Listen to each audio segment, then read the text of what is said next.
What's going on, everybody?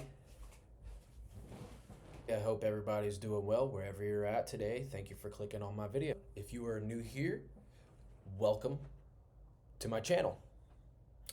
Uh, I just talk about the things that I like, and I'm an artist. And today I'm gonna do a drawing.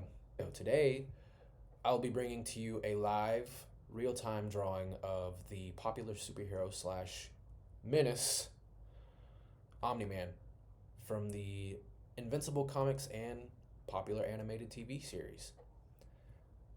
Without further ado, let's get right into it, shall we? Okay, so the first thing you're probably immediately noticing is, dude, that drawing is not in sync with the time-lapse video.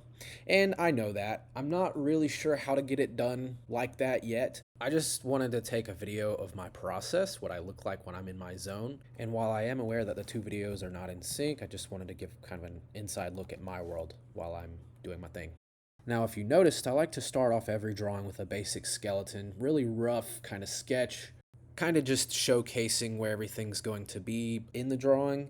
Just a super rough outline of where the head, neck, shoulders, elbows, spine, waist, knees, ankles, and feet are going to be. And sue me if this is a bad thing to do as an artist, but I did use a David Finch drawing of Superman. I just used his drawing to help me map out a skeleton because I suck at seeing proportion. And honestly, if you're not very good with proportion yet, I recommend using a reference photo or just doing what I did and just kind of mapping it out. David Finch, to me, is one of the greatest comic book artists to ever do it, and he's a huge inspiration of mine as an artist. So I usually use a lot of his art as a reference because I think he's a great example of someone who's really good at anatomy and musculature and proportion. But yeah, shout out David Finch for real. Like, I can only hope that I'll be half as talented as him one day. So if you haven't heard of him or seen his art, go look it up. It's amazing. Also, shout out to my wonderful, amazing girlfriend for a cute little note she left at the bottom of the page, including a little note about how our dog stinks. But yeah, it looks like at this point in the drawing, I've made it to shading and inking. So after you are finished kind of blocking out where the muscles are and the general shapes of everything and kind of fine tuning that, then you go on to shade. After all the shading is done, then you go to inking to make those darks dark to give it that comic book feel, which is what I'm going for. The inking process just takes the shading to the next level.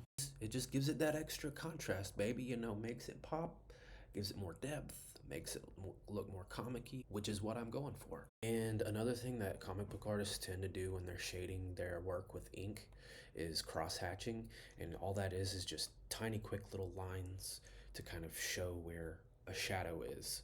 And that's what I'm doing here, to show extra depth.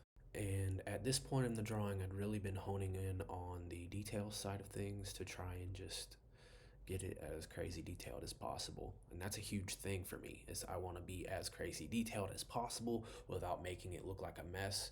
Just, I don't know. I like to go insane with my details. That's just me though.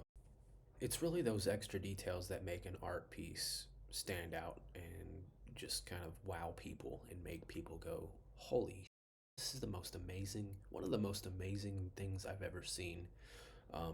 But one thing that I've realized is there's always going to be new things to add. And you're always going to want to add more stuff to the drawing. And it doesn't speed up the process at all. In fact, it makes it take longer. But let it take as long as it needs to take. Take your time with it. Don't rush it. Because in the end, you're going to want to have the most amazing end product that you can possibly come up with. You don't want to come up with anything that's going to be like, it's not my favorite thing that I've ever done. You just want to create something that you're going to end up being really proud of.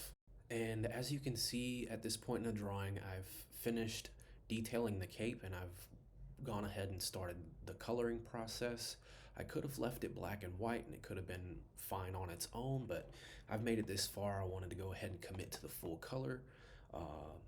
Omni-Man is a menacing red and white, and I wanted to go ahead and just go all out. Why not? For those of you who don't know, Omni-Man is basically an evil Superman from the planet Viltrum, sent to Earth to rule the planet. Basically, his whole goal is to come to Earth, learn our ways, and then conquer us. And he's a murderer. But he ends up falling in love with Mark Grayson's mom, and they end up having Mark.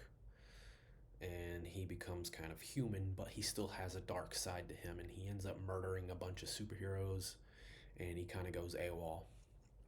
And that's basically the start of the premise for the whole series.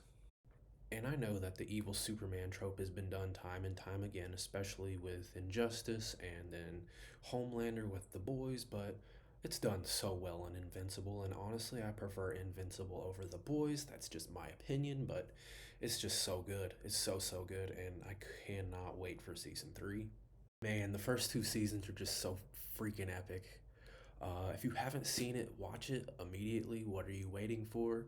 The comic book is also so epic. Look at this. Shout out to my cousin Dylan for getting this for me. You're the best. Love you. Shout out. He's in the Air Force. Love you, brother. And at this point in the drawing, I decided to go full background with the sky and some clouds, like he's in the air, you know? I had to draw him shooting through the sky, all epic like, with blood dripping from his fist as if he just got done messing somebody up. I mean, it's Omni-Man. He's always messing people up.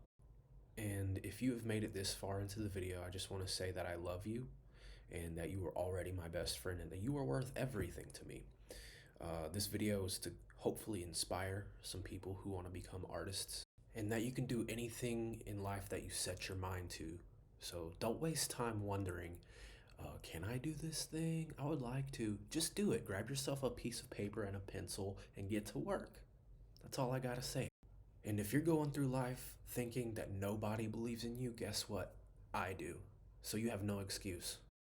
And the finishing touches on this thing were just his skin tone on his face. Can't leave that out. And there you have it. Here's the finished product. If you like what you saw today, let me know in the comments. And if this video spoke to you in any kind of way, please feel free to subscribe and like, or share. That'd be cool too, or all of the above, or not at all. Either way, I had fun making this video, and if you enjoyed it, that's great too. I hope you're having a wonderful day wherever you're at. It's been awesome doing this for you today. Until next time, peace.